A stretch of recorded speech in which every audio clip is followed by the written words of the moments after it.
Good morning students. आज हम पढ़ेंगे थ्योरी बेस ऑफ अकाउंटिंग। ये चैप्टर बहुत ही इम्पोर्टेंट है, क्लास 11 के लिए तो है ही है, आगे कोई भी आप कॉम्पिटिटिव एग्जाम देते हैं उसके लिए भी।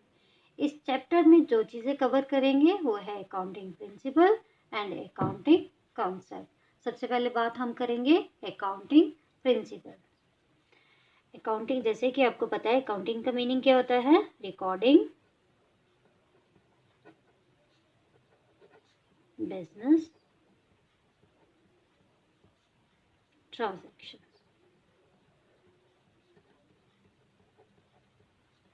और प्रिंसिपल का मतलब होता है नॉर्म्स या रूल्स। अकाउंटिंग करने में जो प्रिंसिपल नॉर्म्स फॉलो करते हैं उन्हें हम बोलते हैं अकाउंटिंग प्रिंसिपल्स। नॉर्म्स या रूल्स ऑफ अकाउंटिंग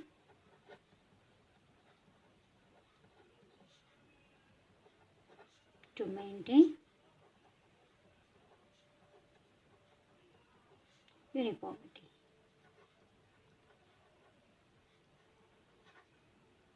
जो भी हम रूल्स नॉर्म्स फॉलो करते हैं वो हेल्प क्या करते हैं, यूनिफॉर्मिटी मेंटेन करने के लिए।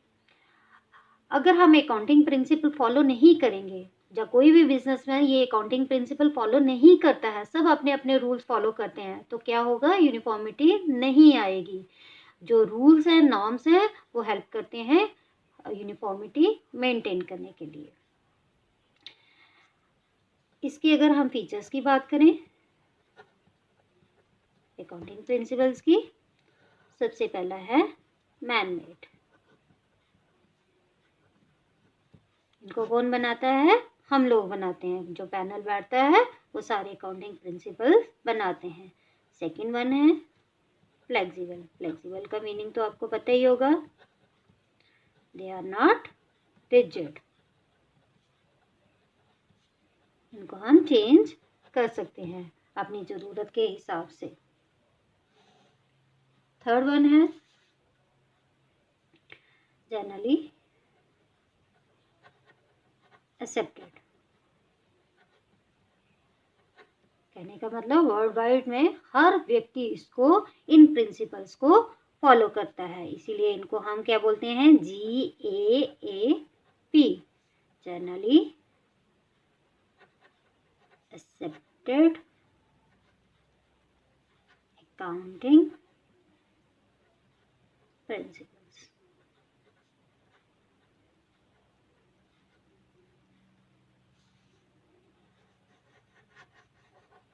ठीक है, GAAP। अगर हम इनको कैटेगराइज करें तो ये होते हैं दो accounting concepts,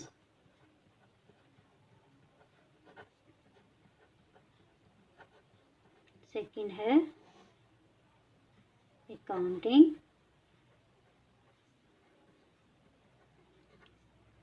convention. Accounting concept, जब भी कोई अकाउंटेंट अकाउंटिंग करता है तो वो कुछ एजम्पशंस बनाकर चलता है, कुछ सोच कर चलता है, कुछ अज्यूम करके चलता है, तो उनको हम बोलते हैं अकाउंटिंग कॉन्सेप्ट। और जो है हमारा अकाउंटिंग कन्वेंशंस, कन्वेंशंस का मतलब होता है ट्रेडिशंस, प्रथा, जो पुराने ज़माने से चली आ रही है, जो अभी भी हम लोग फॉलो करते हैं, तो उनको हम बोलते हैं accounting conventions. These are outcome of accounting traditions।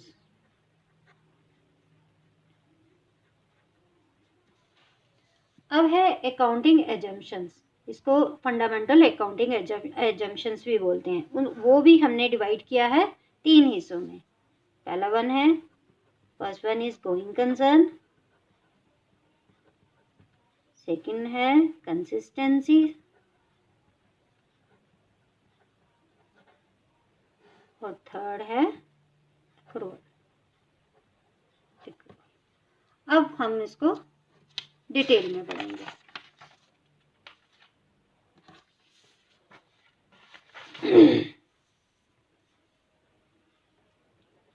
Going concern.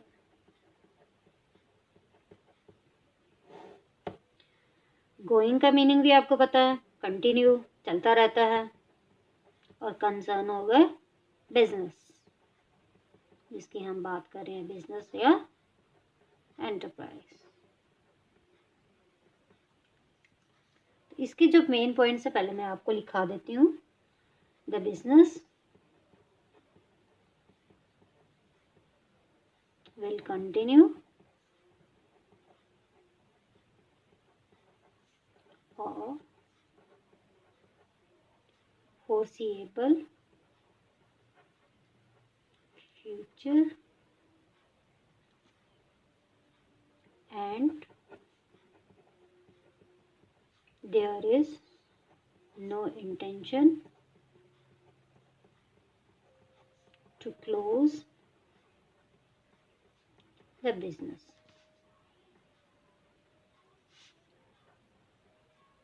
जैसे मैंने बात की, the business will continue for foreseeable future and there is no intention to close the business, कि मतलब मैंने पहले ही आपको बताया गोइंग कंसर्न क्या है, एजम्पशन है जो अकाउंटेंट मान के चलता है। अकाउंटेंट क्या मान के चलता है गोइंग कंसर्न में, कि ये बिजनेस चलता ही रहेगा, इसको बिजनेसमैन का कोई इंटेंशन नहीं है इसको क्लोज करने का। तो ये उसने अपने माइंड में जब भी अकाउंट करना है, अकाउंटिंग वर्क करना है, तो ये माइंड में लेके चलना चाहिए उसको कि ये बिजनेस गोइंग कंसर्न है, कंटिन्यूसली चलेगा।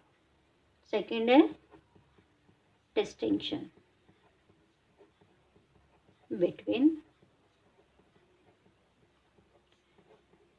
Fixed assets and current assets are made because of this concept। कौन सा concept? Going concern. Distinction between fix assets and current assets, मतलब वो ढूंढेगा कौन से हमारे फिक्स एसेट्स हैं और कौन से करंट एसेट्स हैं। क्यों? फिक्स एसेट्स का बेनिफिट हमें लॉन्ग टर्म के लिए मिलता है और करंट एसेट्स का जो हमें बेनिफिट है वो हमें एक साल के अंदर ही वो एग्जॉस्ट हो जाते हैं। इसीलिए कहने का मतलब, अगर तो उसने बंद करना है तो हमें क्या फिक्स एसेट्स क्या करंट एसेट्स, तो हम क्या करेंगे, बिजनेसमैन तो उन सबको बेचेगा ही ना, उसको डिस्टिंक्शन की ज़रूरत ही नहीं है, अलग अलग करने की ज़रूरत ही नहीं है। बट हमारा जो बिजनेस है वो क्या है, गोइंग कंसर्न है, इसीलिए वो फिक्स एसेट्स अलग करेगा और करंट एसेट्स अलग करेगा। थर्ड है distinction between capital expenditure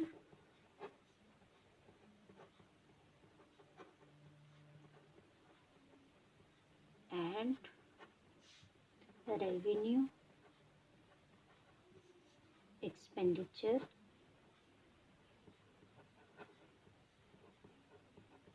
are made because of this concept।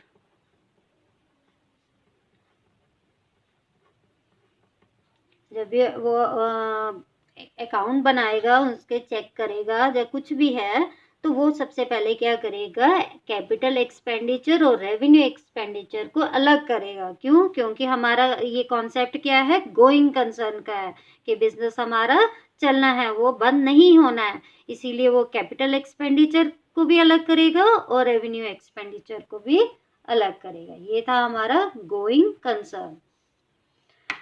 Next है हमारा consistency.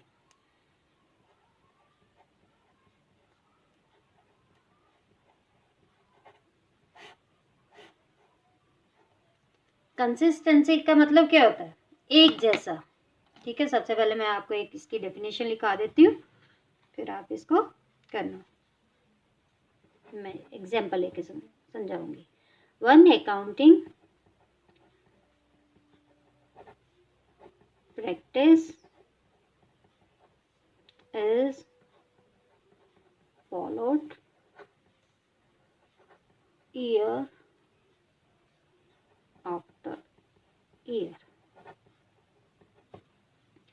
One accounting practice is followed year after year. कहने का मतलब है कि जो हम फर्स्ट ईयर में अकाउंटिंग प्रैक्टिस करते हैं वही सेकंड ईयर में फॉलो करेंगे, वही थर्ड ईयर में फॉलो करेंगे और नेक्स्ट ईयर भी वैसे ही फॉलो करेंगे कि उसमें क्या है, कंसिस्टेंसी है, एक जैसी है। अकाउंटिंग प्रैक्टिस सेम चलता जाएगा वैसे ही।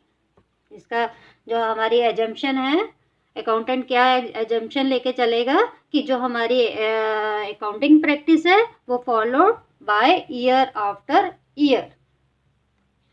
इसकी एक एग्जांपल हम ले लेते हैं। फॉर एग्जांपल डेप्रिसिएशन की। डेप्रिसिएशन ये हम आगे डिटेल में बढ़ेंगे, बट मैं आपको ऐसे ही समझा देती हूँ। डेप्रिसिएशन का मतलब होता है fall in value of assets.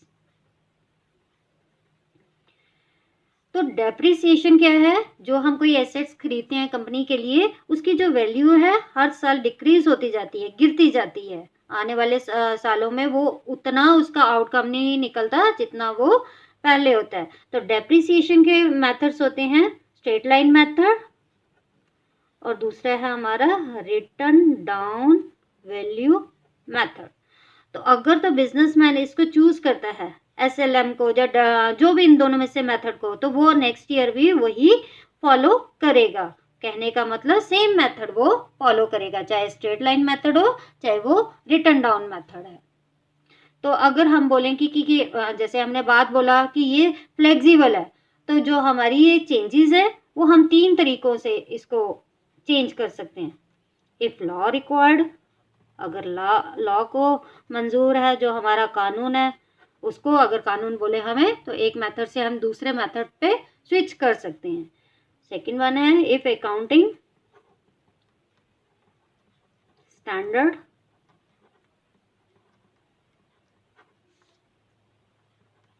Requires. अगर अकाउंटिंग स्टैंडर्ड को चेंज करने की ज़रूरत है तो भी ये चेंज हो सकता है। If for presentation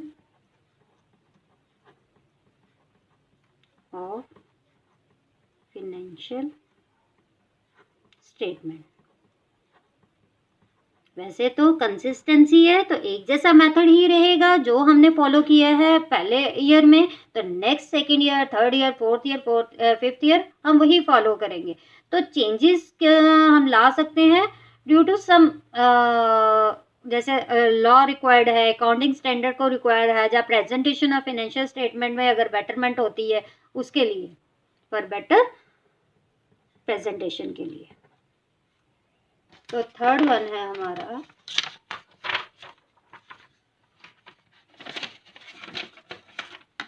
accrual.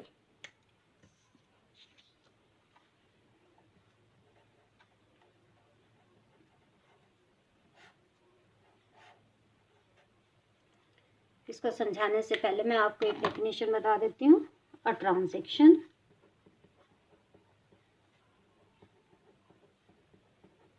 is recorded in books when it takes place and not when the settlement takes place. Right? A transaction is recorded in books when it takes place and not when the settlement take place. कहने का मतलब है, ये example ले लेती हूँ मैं एक। सपोज ये है हमारा फाइनेंशियल ईयर जो हमारा 1/4/17 को स्टार्ट हुआ था और ख़त्म कब होता है 31/3/18। ठीक है, ये ईयर एंड है, ये स्टार्ट है फाइनेंशियल ईयर, ये उस फाइनेंशियल ईयर का एंड है। तो बिजनेसमैन 1 जनवरी में ट्रांजैक्शन करता है, से 3 जनवरी 2023 18 को वो एक ट्रांजैक्शन क्या करता है, गुड्स परचेज करता है। मिस्टर एक्स से वो क्या करता है, गुड्स परचेज करता है ₹10,000 की, राइट, ऑन क्रेडिट बेसिस।